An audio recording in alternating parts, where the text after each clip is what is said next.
Hello and welcome to another Doctor's Assistant 1 video, and today I'm doing a review of the 12th Doctor issue 3, or 12th Doctor year 2 should I say, issue 3. So I think this is one of the first single issue Doctor Who comic books that I've picked up that's the second year of a Doctor's run, I think, anyway, kind of, maybe, I don't know, you can correct me if I'm wrong in the comment section. But yeah, I'd say I like this cover, but then when I started reading the cover, the actual comic book, I like the cover, but it doesn't really match what I thought the story was going to be about, really. I thought this was maybe a scary, sort of gothic horror-y type thing, because, I mean, it kind of looks like something menacing through the woods is trying to catch Peter Capaldi's Doctor.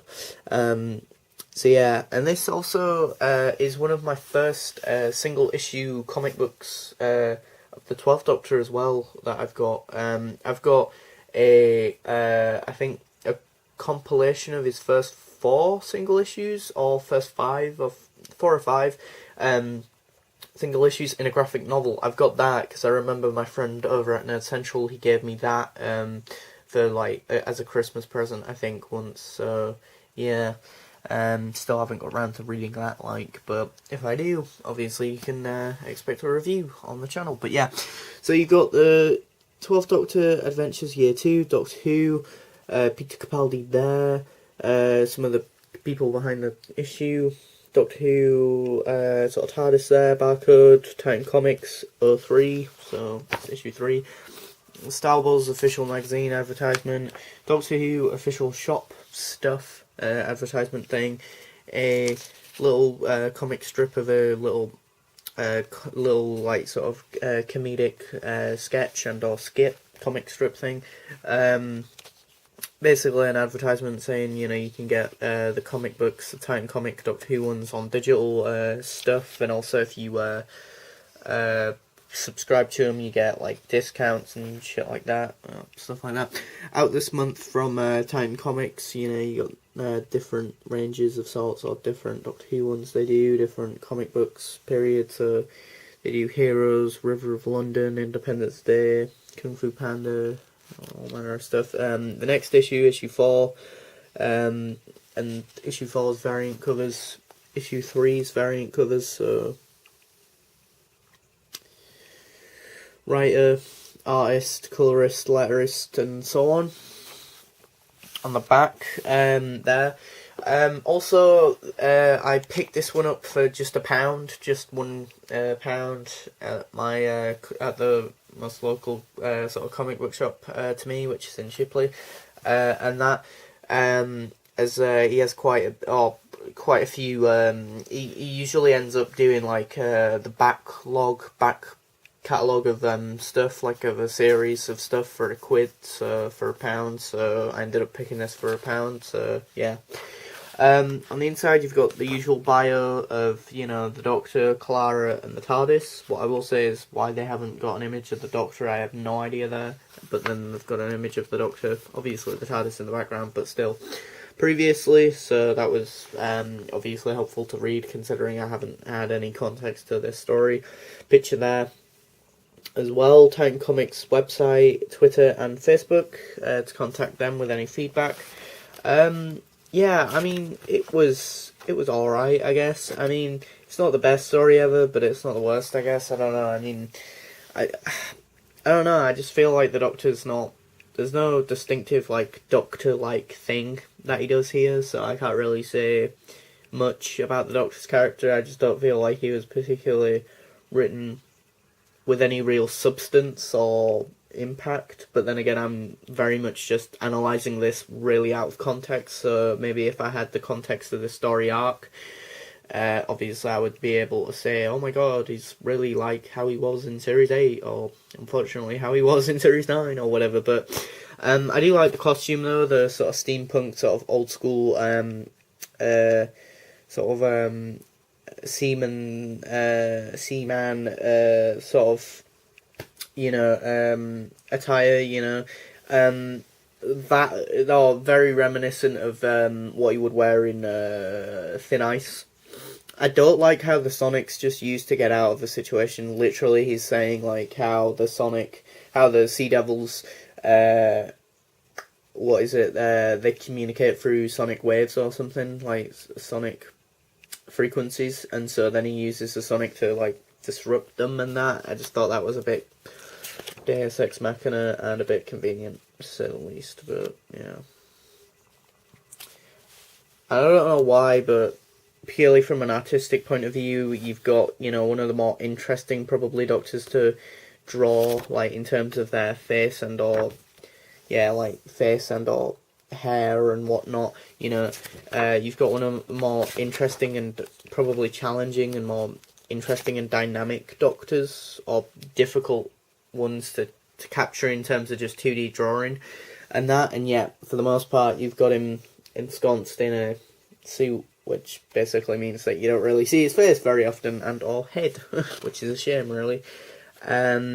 But yeah, also another thing that I found a bit weird is here, how is the water not seeping into the TARDIS exactly? Like, she's opened the doors, there's this weird blobby effect thing, like they couldn't be bothered to draw the inside of the TARDIS, or maybe there's a reason for that, I'm not sure. Then this Sea Devil smacks its head into the TARDIS and whatnot. But then yeah, like they're in the TARDIS and that, like there, she's in the TARDIS, or she's just about in the TARDIS, but that water isn't seeping into the TARDIS. Why is that? That isn't explained, which I think's a bit silly, really, personally. Then you've got this lovely sort of throwback to Doctor Who and the Silurians, the original, the OG Silurian story. If you can draw Silurians like that, then why do we have to have Silurians like that? I'm sorry, but those aren't Silurians. Those are Silurians. I mean, I know it's stated literally there that these are a different sort of class and or warrior class, but it's like, okay, so are these not warrior class Sea Devils? And if not, then it makes them come across less meaningful, I guess. But then again, we do have an amazing drawing and illustration of the beautifully drawn Mr. John Pertwee, and then you've got Roger Delgado's Master, and you've got Joe Grant. Katie Manning is Joe Grant there as well. All really good stuff. And the Silurians are somewhat mentioned as well as the Sea Devils, because they're very closely linked together. But yeah, I really don't like the Sea Devil design here. This looks way too sort of different for my liking personally. But Sonic's sunglasses are actually used fairly decently here. Although they're used not a lot, but they're used effectively. And I mean, he gets them punched off anyway, but I mean, just look at that. That looks like a Ninja Turtle there, rather than a Sea Devil to me, personally. You've got that, and then you've got this. Really. I just don't see it personally. And also, there's this thing about him getting a present for someone, and then it really confused me. He's there, like, saying, "Oh, thanks for saying that I'm really weird or whatever, or bonkers. That's the biggest compliment anyone's given me in a long time, or whatever." And then that deserves a present. And then it just cuts to it moves to the TARDIS landing in what I assume is Clara's bathroom, of all places. And then and so I'm like, what was the present then? Like, why aren't we seeing the present? I'm really curious to what that was. But yeah, I mean, would I recommend this comic book? Probably not. I mean, if you're a fan of Sea Devils, I mean, just buy the original Doctor Who and the Silurians. I mean, Doctor Who and the Sea Devils, even. Or the Sea Devil, even. Or just, I don't know, there's probably better versions and better material of Sea Devils out there and stuff, so I don't know. I can't really comment on the Doctor, because there was no real standout Doctor-like moment. Clara was written fairly well, you know, as well as she could be, I guess, considering her character. No, she was written decently.